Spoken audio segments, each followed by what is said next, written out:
नारायण नारायण। वर्ण संकर कुल घातियों को और कुल को नरक में ले जाने वाला ही होता है। श्राद्ध और तर्पण न मिलने से इन कुल घातियों के पितर भी अपने स्थान से गिर जाते हैं। श्राद्ध और तर्पण न मिलने से इन कुल घातियों के पितर भी अपने स्थान से गिर जाते हैं। संकरो नरकायैव कुलघ्नानां कुलस्य च पतन्ति पितरो ह्येषां लुप्तपिण्डोदकक्रियाः। संकरो नरकायैव कुलघ्नानां कुलस्य च। वर्ण मिश्रण से पैदा हुए वर्ण संकर अर्थात संतान में धार्मिक बुद्धि नहीं होती। वह मर्यादाओं का पालन नहीं करता क्योंकि वह खुद बिना मर्यादा से पैदा हुआ है। इसलिए उसके खुद के कुल धर्म न होने से वह उनका पालन नहीं करता। प्रत्युत कुल धर्म अर्थात कुल मर्यादा से विरुद्ध आचरण करता है। जिन्होंने युद्ध में अपने कुल का संहार कर दिया है उनको कुल घाती कहते हैं। वर्ण संकर ऐसे कुल घातियों को नरकों में ले जाता है। केवल कुल घातियों को ही नहीं, प्रत्युत कुल परंपरा नष्ट होने से संपूर्ण कुल को भी वह नरकों में ले जाता है। पतंती पितरो येषां लुप्त पेंडो ददक्रिया। जिन्होंने अपने कुल का नाश कर दिया है ऐसे इन कुल घातियों के पितरों को वर्ण संकर के द्वारा पिंड और पानी अर्थात श्राद्ध और तर्पण न मिलने से उन पितरों का भी पतन हो जाता है। कारण कि जब पितरों को पिंड पानी मिलता रहता है तब वे उस पुण्य के प्रभाव से ऊंचे लोकों में रहते हैं, परंतु जब उनको पिंड पानी या श्राद्ध और तर्पण मिलना बंद हो जाता है तब उनका वहाँ से पतन हो जाता है, अर्थात उनकी स्थिति उन लोकों में नहीं रहती। पितरों को पिंड पानी न मिलने में कारण यह है कि वर्ण संकर की पूर्वजों के प्रति आदर बुद्धि नहीं होती। पितरों को पिंड पानी न मिलने में कारण यह है कि वर्ण संकर की पूर्वजों के प्रति आदर बुद्धि नहीं होती। इस कारण उनमें पितरों के लिए श्राद्ध तर्पण करने की भावना ही नहीं होती। अगर लोक लिहाज में आकर वे श्राद्ध तर्पण करते भी हैं तो भी शास्त्र विधि के अनुसार उनका श्राद्ध तर्पण में अधिकार न होने से वह पिंड पानी पितरों को मिलता ही नहीं। इस तरह जब पितरों को आदर बुद्धि से और शास्त्र विधि के अनुसार पिंड जल नहीं मिलता तब उनका अपने स्थान से पतन हो जाता है। आज के दिन हम यही देखते हैं कि श्राद्ध तर्पण में जो आदर बुद्धि होनी चाहिए वो आस्ते आस्ते घटती जा रही है। परिशेष भाव। पितरों में बहुत विशेष बात है, ध्यान देके सुने। पितरों में एक आजान पितर होते हैं और एक मर्त्य पितर।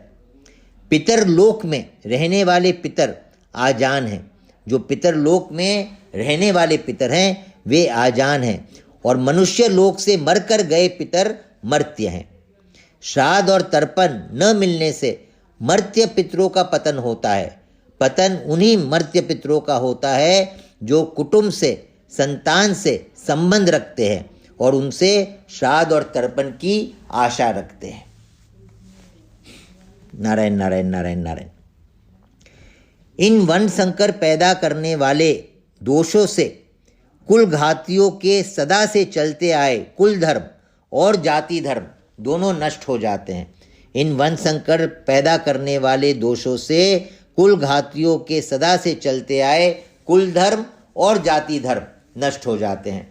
दोषैरेतैः कुलघ्नानां वर्ण संकर कारकैः उत्साद्यन्ते जाति धर्माः कुलधर्माश्च शाश्वतः।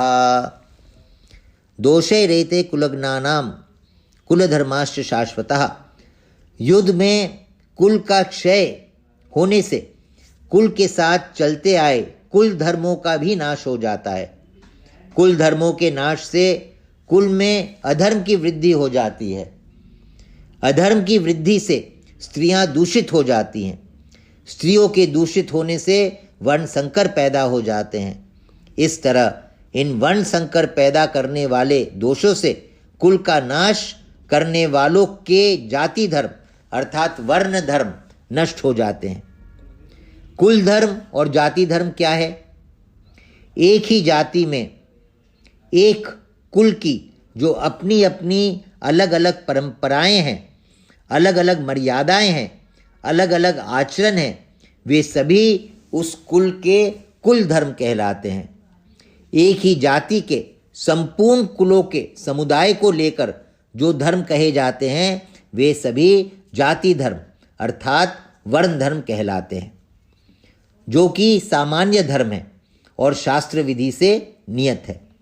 इन कुल धर्मों का और जाति धर्मों का आचरण न होने से धर्म नष्ट हो जाते हैं। हे जनार्दन, जिनके कुल धर्म नष्ट हो जाते हैं उन मनुष्यों का बहुत काल तक नरकों में वास होता है, ऐसा हम सुनते आए हैं। उत्सन्न कुल धर्माणाम मनुष्याणाम जनार्दन नरके नियतम वासो भवतीत्यनुशुश्रुमा। उत्सन्न कुल धर्माणाम अनुशुश्रुमा। टिप्पणी है, शोकाविष्ट होने के कारण ही अर्जुन यहाँ पे अनुशुश्रुम परोक्ष लिट की क्रिया का प्रयोग किया है। भगवान ने मनुष्य को विवेक दिया है।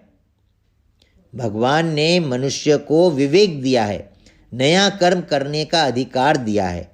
अतः वह कर्म करने में अथवा न करने में, अच्छा करने में अथवा मंदा करने में स्वतंत्र है। मनुष्य के पास विवेक है, नए कर्म करने का अधिकार है, इसलिए वह कर्म करने अथवा न करने में, अच्छा करने अथवा मंदा करने में स्वतंत्र है। इसलिए इसको सदा विवेक विचार पूर्वक कर्तव्य कर्म करने चाहिए।